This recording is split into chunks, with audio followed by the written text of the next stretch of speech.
Halo fans Persebaya dimanapun Anda berada, jumpa lagi dengan Persebaya Sport. Kali ini Persebaya Sports akan membahas kabar Persebaya, peluang juara tertutup, mahar 15M dan kegagalan penalti Marukawa jadi sorotan.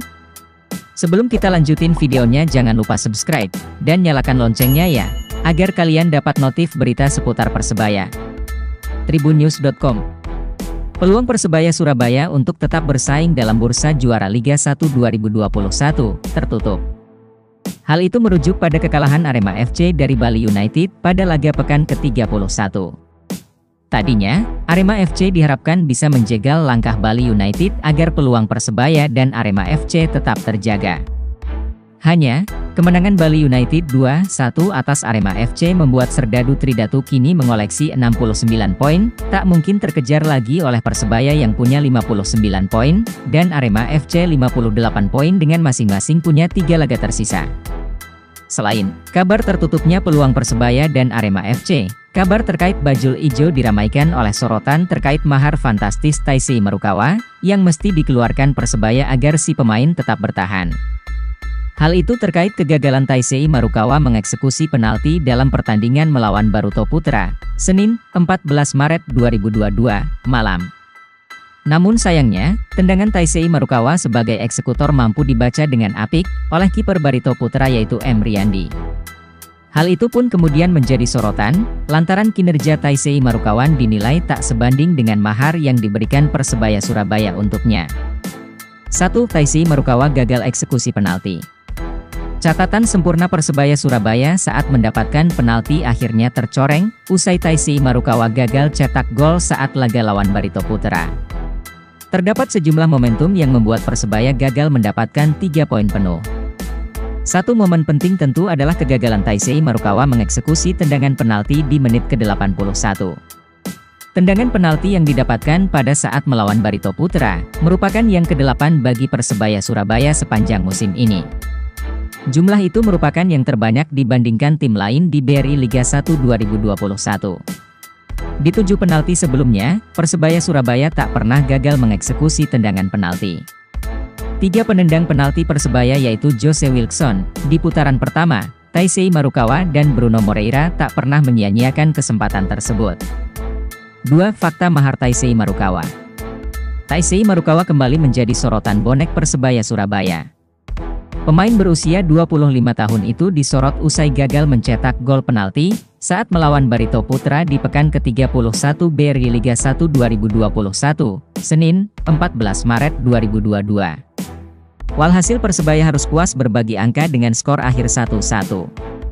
Kegagalan meraih 3 poin penuh itu sekaligus hampir membuat Persebaya memupuskan harapannya sebagai juara.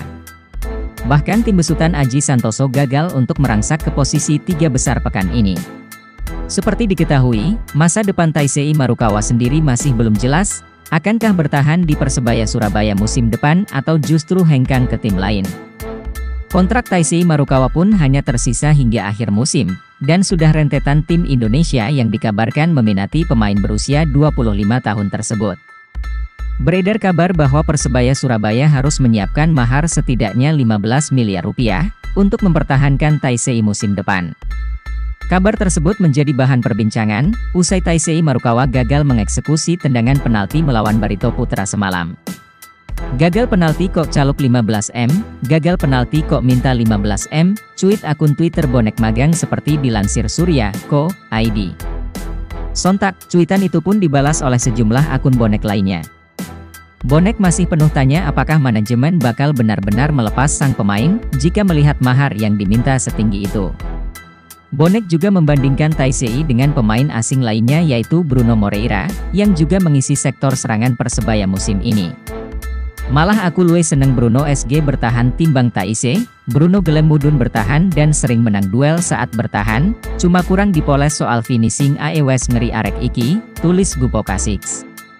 Dengan sisa 3 pertandingan terakhir musim ini, akankah bonek bisa menikmati permainan ngosek Taisei Marukawa musim depan? 3. Sorotan bonek ke Arsenio Valpoort. Striker asing Persebaya Surabaya, Arsenio Valpoort kembali jadi sasaran kekecewaan bonek usai ditahan imbang Barito Putra. Arsenio Valpoort bermain sejak menit pertama di laga Barito Putra versus Persebaya Surabaya, Senin, 14 Maret 2022. Berbagai dukungan sudah diberikan bonek sebelum laga, agar Valpoort bisa tampil moncer di sisa pertandingan musim ini.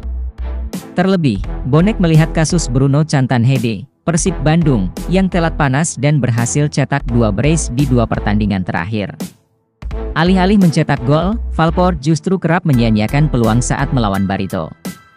Setidaknya, 2 peluang emas disia-siakan oleh pemain berusia 29 tahun tersebut.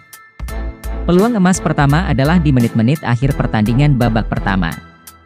Bruno Moreira telah memberi umpan sempurna pada Valpoort yang berdiri di dalam kotak penalti. Sayangnya, tap-ins yang dilakukan oleh Valpoort tak sempurna dan mampu diblok oleh pertahanan lawan. Peluang emas kedua hadir di menit-menit awal babak kedua. Umpan terobosan Marcelino Ferdinand berhasil disambut oleh Valpoort yang lari ke dalam kotak penalti. Dibayang-bayangi 2 pemain lawan dan berhadapan dengan kiper Emriandi, eksekusi kurang sempurna Valpoort membuat bola masih mampu dihalau dengan mudah. Setelah 2 peluang emas disia-siakan, Aji Santoso pun langsung mengganti sang pemain dengan Samsul Arif di menit ke-50. Reaksi kurang puas pun dikeluarkan oleh para bonek, melihat penampilan Valpoort yang mengecewakan. Ekspresi kekecewaan bonek itu dilansir Surya.co.id dari kolom komentar Instagram resmi Persebaya O. Sampai di sini dulu ya dulur bonek bonita. Jangan lupa di-subscribe ya dulur, agar Mimin semangat upload videonya, dan jangan lupa berikan pendapat kalian di kolom komentar. Sampai jumpa di video kami berikutnya.